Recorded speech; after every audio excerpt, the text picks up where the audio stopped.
Assalamualaikum warahmatullahi wabarakatuh. Perkenalkan, nama saya Rida Amalia dari kelas 2E. Di sini saya akan menjelaskan tentang Object Oriented Programming atau OOP. Pendahuluan. 1. Apa itu OOP?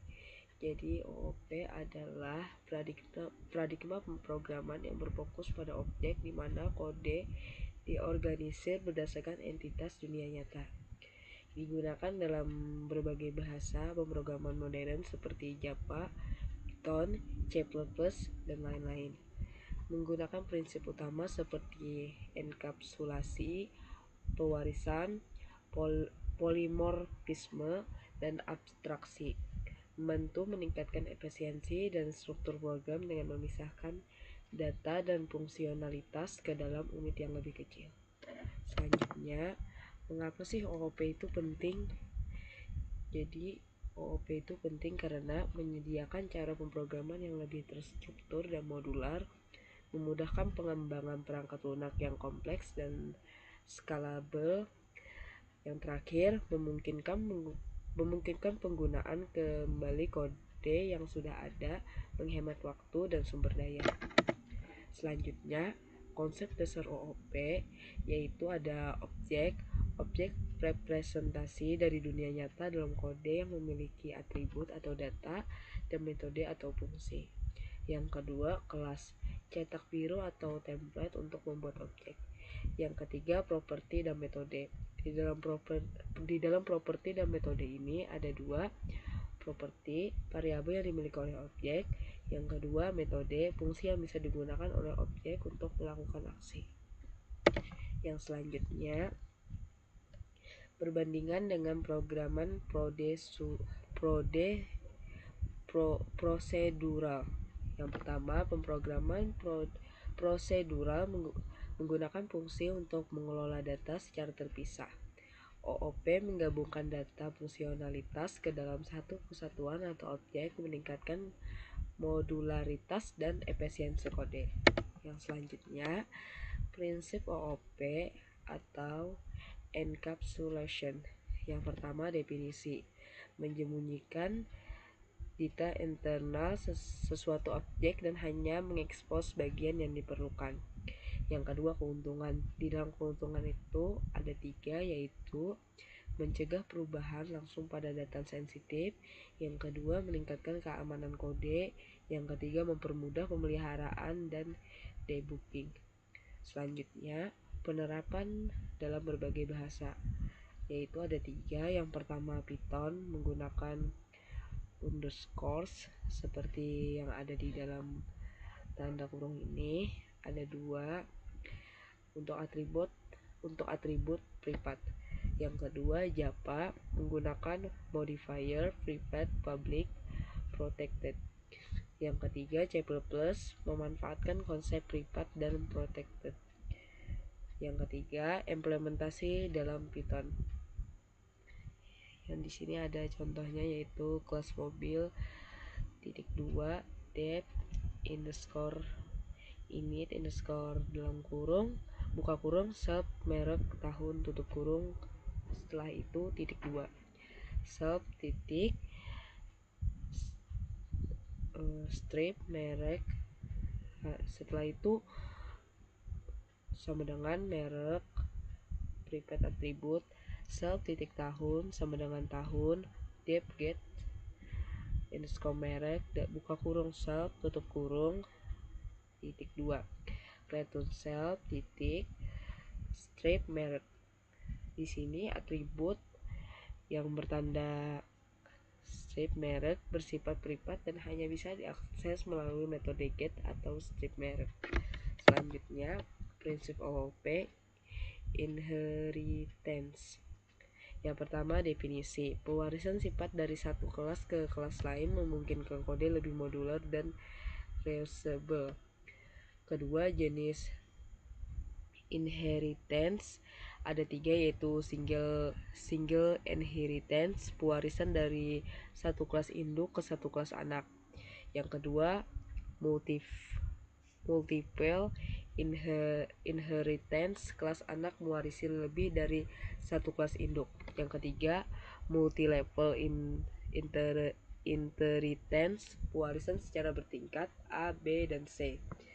Yang ketiga, kelebihan inheritance, mengurangi duplikasi kode. Yang kedua, mempermudah pengolahan dan pemeliharaan. Yang ketiga, memungkinkan ekspansi kode dengan lebih mudah. Selanjutnya ada contoh kode dalam Python. Kelas hewan, dep underscore init underscore buka kurung self, nama tutup kurung. Setelah itu ada (2). Self titik nama sama dengan nama, kelas kucing buka kurung hewan tutup kurung (2).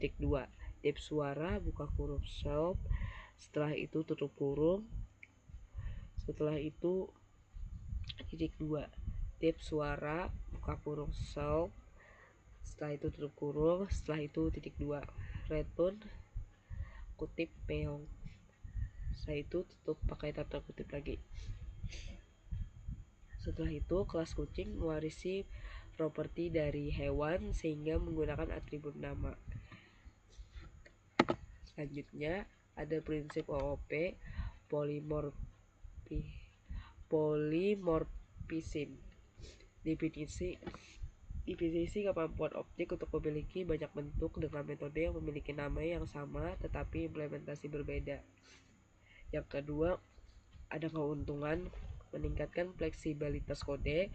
Yang kedua, memungkinkan penggunaan metode yang sama pada berbagai kelas tanpa mengubah kode utama.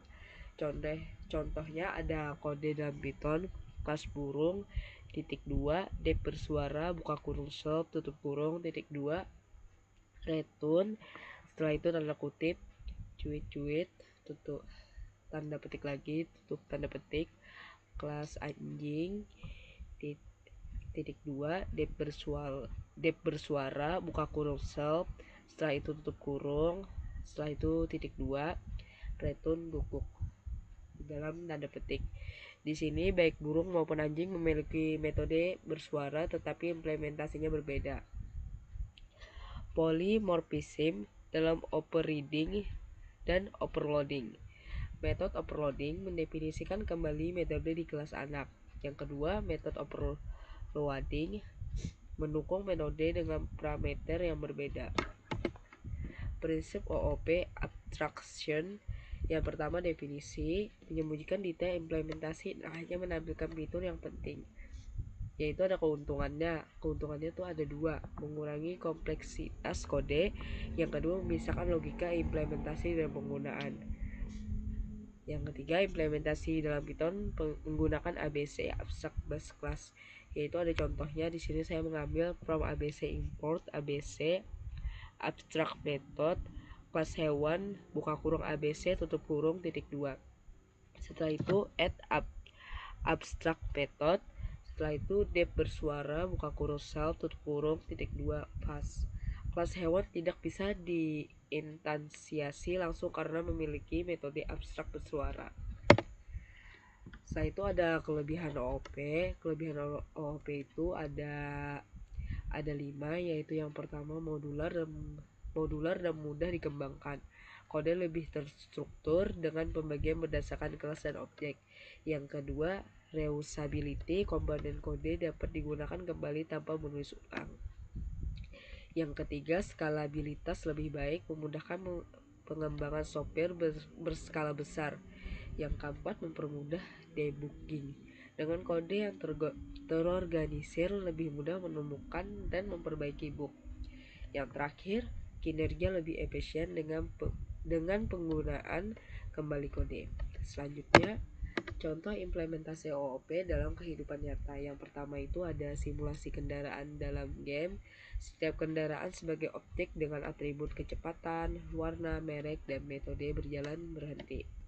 Yang kedua ada sistem manajemen sekolah, yaitu contohnya tuh kelas siswa, guru, mata pelajaran dengan hubungan yang jelas. Yang ketiga, aplikasi perbankan, contohnya kelas rekening bank dengan metode setor, tarik, dan cek saldo. Yang terakhir ada commerce, contohnya ada kelas produk, pembeli, dan penjual untuk transaksi online.